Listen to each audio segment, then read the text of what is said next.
ang buhay at ang katotohanan. Kung kayo'y na kay Kristo, tiyak na hindi kayo maliligaw. Si Kristo ang buhay. Purihin natin ang Panginoon. Dito kasi si Tomas ay nagtanong kay Kristo o sa ating Panginoong Jesucristo at saka si Filipe. Si Filipe at saka si Tomas ang kausap dito ng ating Panginoon. Sabi ni Tomas, Panginoon, hindi po namin alam kung saan kayo pupunta at hindi namin alam ang daan. Sinabi ni Tomas na hindi namin alam ang daan. Pero sinabi ng ating Panginoon, ako ang daan, ako ang buhay. Papunta sa langit, walang makapupunta doon maliban sa akin.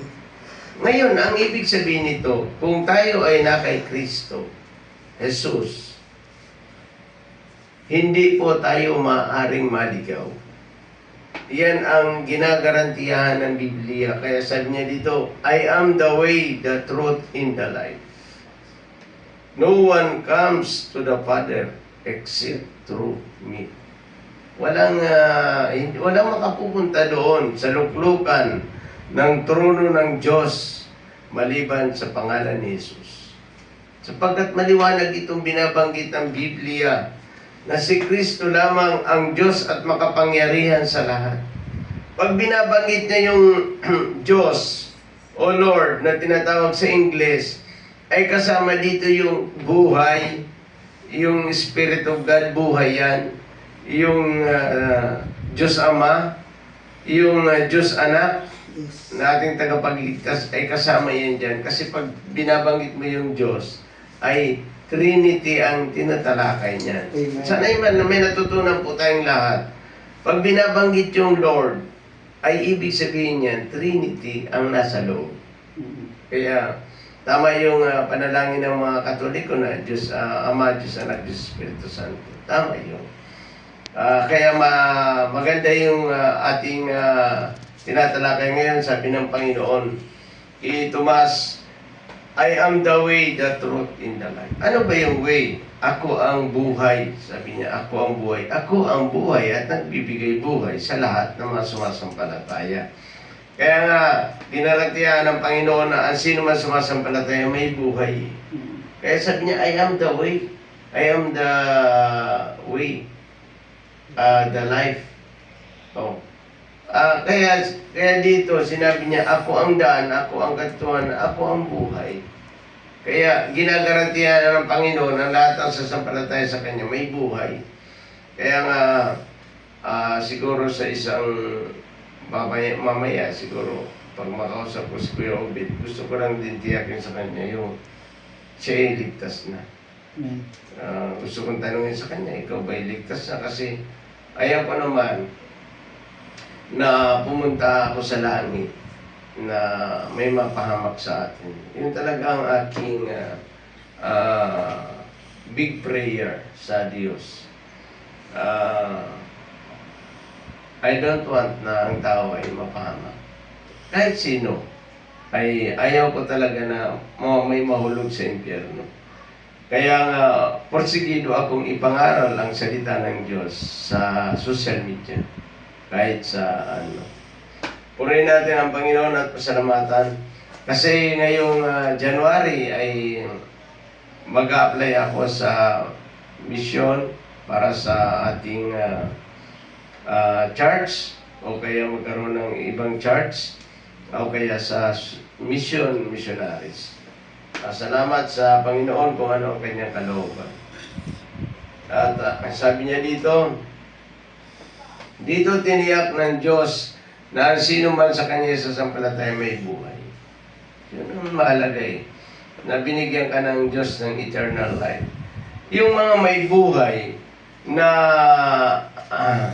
tao, ay binibigyan ito ng Diyos ng katiyakan. Sabi niya dito sa 11 ay ganito, sa 10.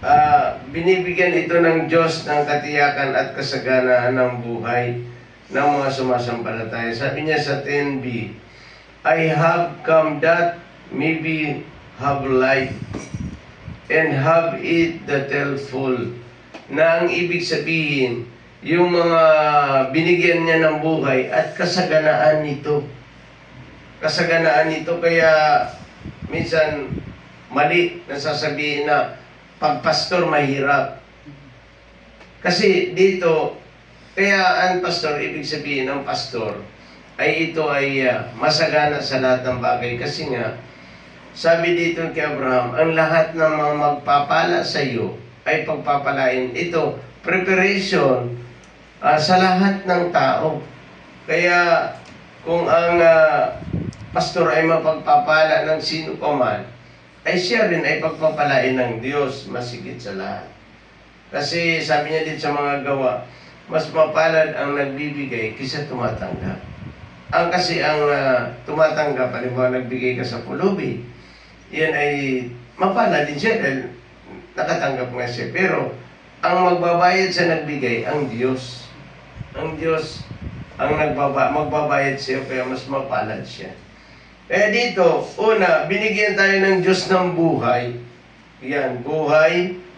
I am the way, the truth, and the life. Buhay, siya ang daan papunta doon sa buhay na walang hanggan. Dito pa lamang sa lupa, nung tayo sumampalataya kay Kristo, binigyan na tayo ng Diyos ng buhay na walang hanggan. At hindi na yun mawawala sa atin.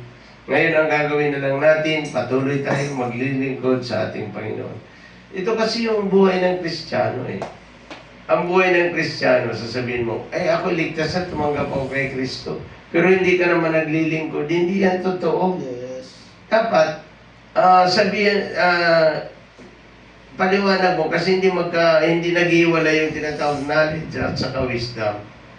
Kung halimbawa hindi ka naman naglilingkod, sasabihin mo, ligtas na ako, hindi ka naman naglilingkod, malabo yata yan malabo yung sinasabi mo sa lahat ng mga bagay. Kasi dito, pinapaliwanag ng Biblia na sino man ay ligtas, siya ay naglilingkod sa Diyos at nagpapatunay na siya ay ligtas na. Dito po, pinapakita dito, gusto kong basahin uli, sabi niya dito, Jesus answered, I am the way, the truth, and the life.